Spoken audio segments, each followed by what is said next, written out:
Petit 3, la localisation des races.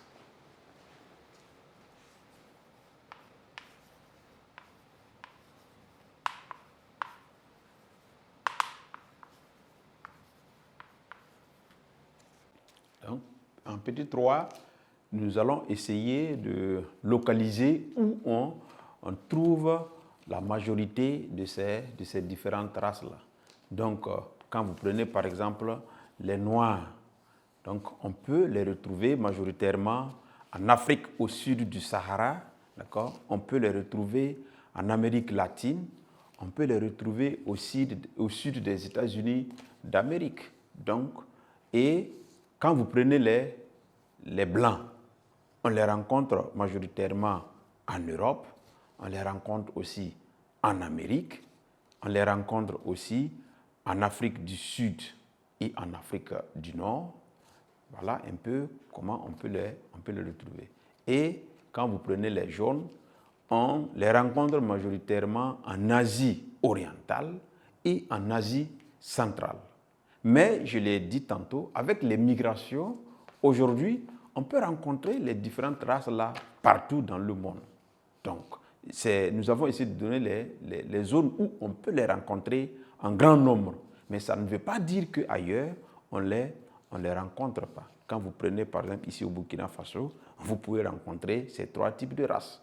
Donc, voici un exemple. Nous avons la peau noire, nous avons des blancs parmi nous, nous avons également des populations de couleur dont la peau est jaune parmi nous.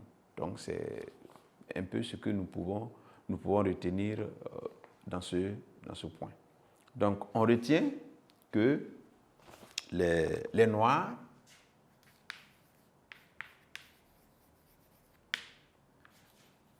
habitent, on va mettre habitent, majoritairement, on va le signifier,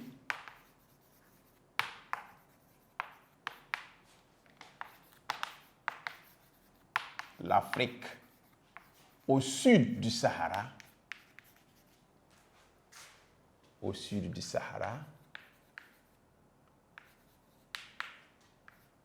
okay, en Amérique latine, au sud des États-Unis d'Amérique.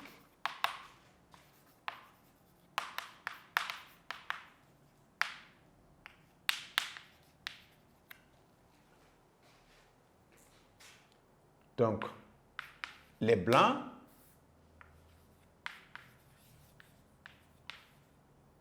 sont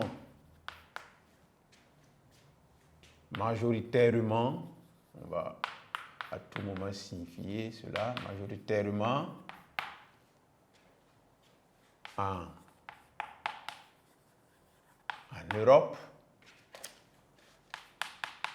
en Amérique,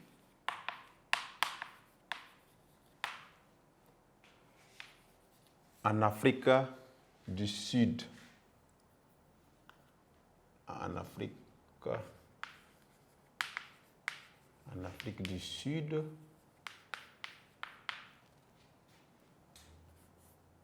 en Afrique du Nord, etc., etc. On ne peut pas tout identifier. Et enfin, nous avons les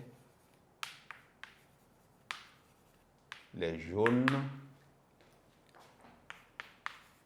plus présents en Asie orientale et centrale.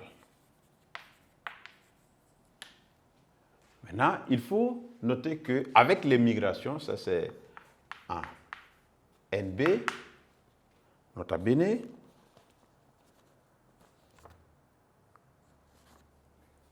avec les migrations,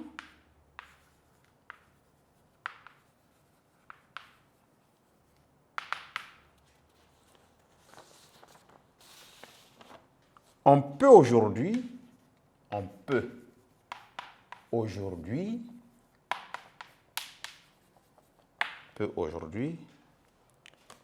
rencontrer toutes les races peut aujourd'hui rencontrer toutes les races.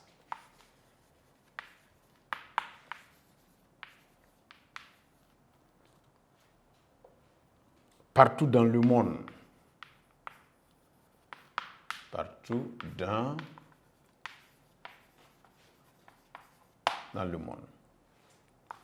Donc, voici ce qu'il faut retenir par rapport à la localisation des races.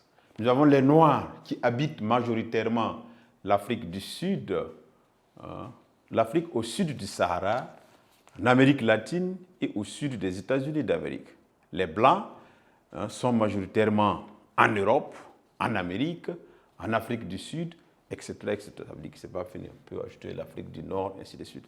Les Jaunes sont plus présents en Asie orientale et centrale. Maintenant, ce qu'il faut retenir, c'est qu'avec les migrations, aujourd'hui, on peut rencontrer toutes les races partout dans le monde. Et j'avais pris l'exemple même du Burkina Faso, où on peut rencontrer des Noirs, des Blancs et des Jaunes. Donc voilà ce qu'on peut retenir.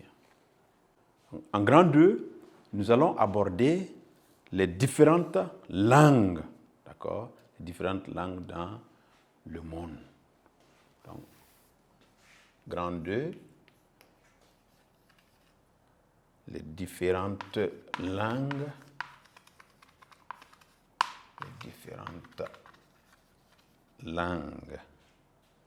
dans le monde.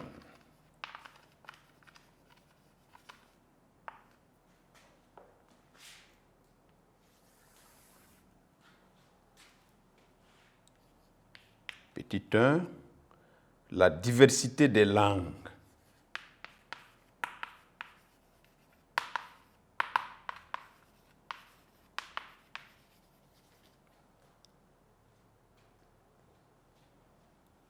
Donc, ici, il faut retenir d'abord ce que c'est qu'une langue. Qu'est-ce qu'une langue? La langue, c'est un système d'expression orale, okay, écrite ou gestuelle, qu'utilise un groupe de personnes pour échanger, pour communiquer. Voilà ce que c'est qu'une langue. Maintenant, dans le monde, on peut recenser entre 6 000 et 7 000 langues. Voilà.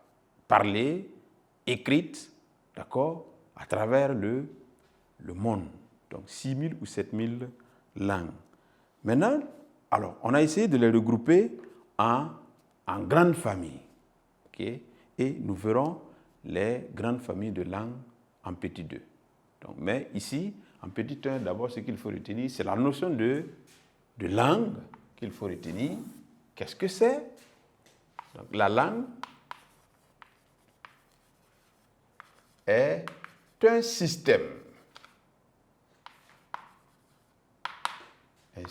d'expression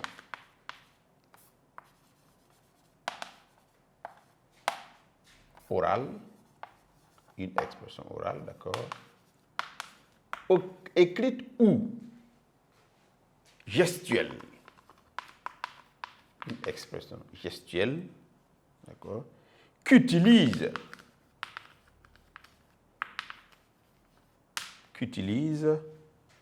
un groupe humain donné pour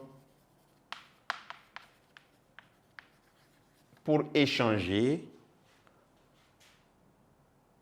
ou communiquer.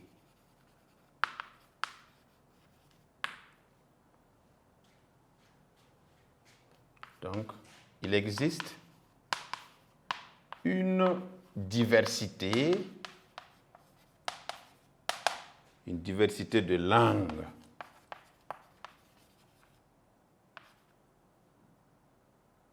parlées dans le monde.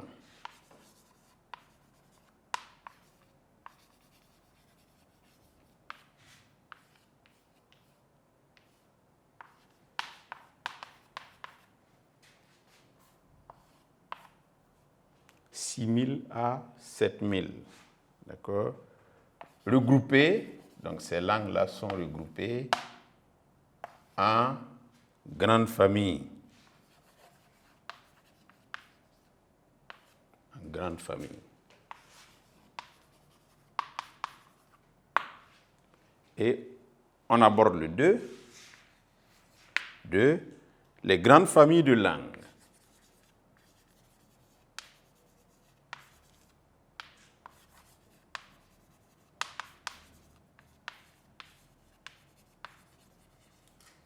Dans le monde.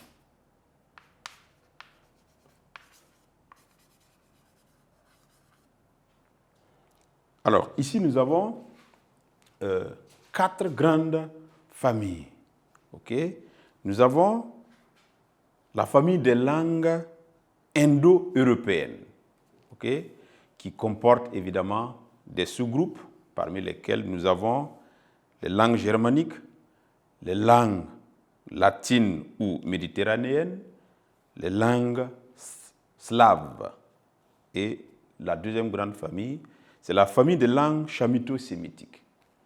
Troisième grande famille, la famille des langues asiatiques et enfin la famille des langues négro-africaines. Et parmi ces grandes familles, on peut prendre des exemples de langues, une ou deux langues parlées dans chacune de ces grandes familles. Donc, on retiendra que, on va poursuivre en grande famille, d'accord, qui sont, voilà, 2 points, voilà, on va mettre des astérisques par là. Les langues indo-européennes, les langues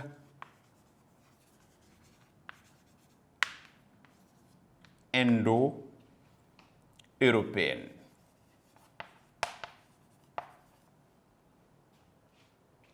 Avec des sous-groupes, d'accord, qu'on va énumérer par des tirets, langues indo-européennes, sous-groupes. Nous avons les langues germaniques. Langues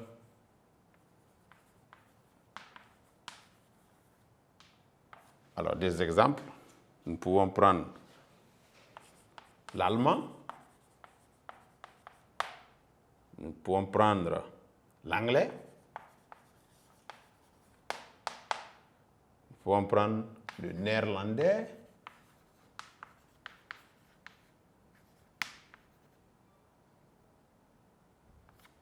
nous avons un deuxième sous-groupe de langues indo-européennes qui est les langues latines ou méditerranéennes. Les langues latines ou méditerranéennes. Méditerranéennes.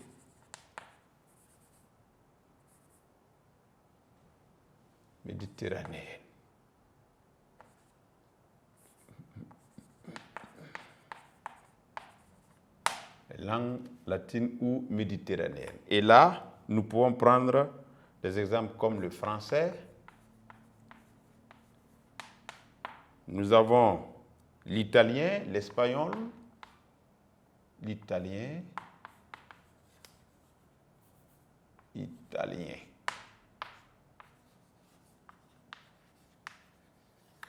L'espagnol. Nous avons le sous-groupe des langues slaves.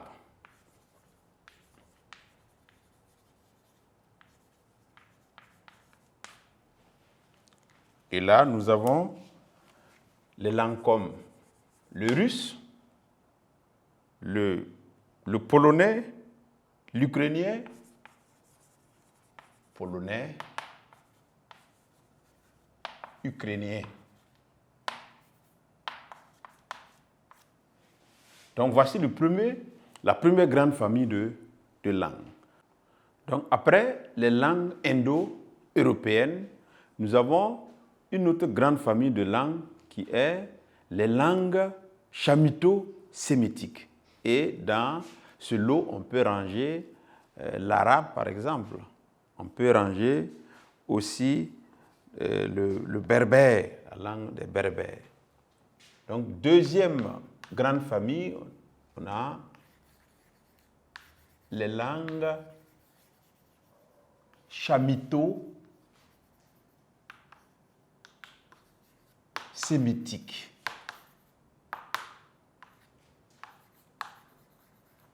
Et là, nous avons le berbère, nous avons l'arabe, nous avons le tamatchèque.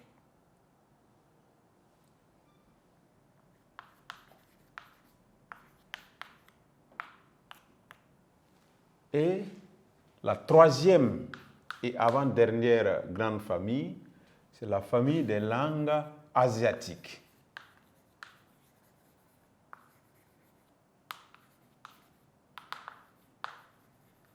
Où on peut ranger, par exemple, le chinois, le japonais,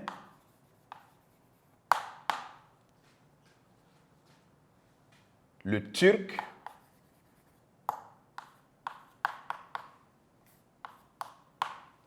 et la dernière grande famille, c'est la famille des langues négro-africaines. Les langues négro-africaines. Où on peut ranger, par exemple, la langue bantou, on peut ranger le baoulé, on peut ranger le moré,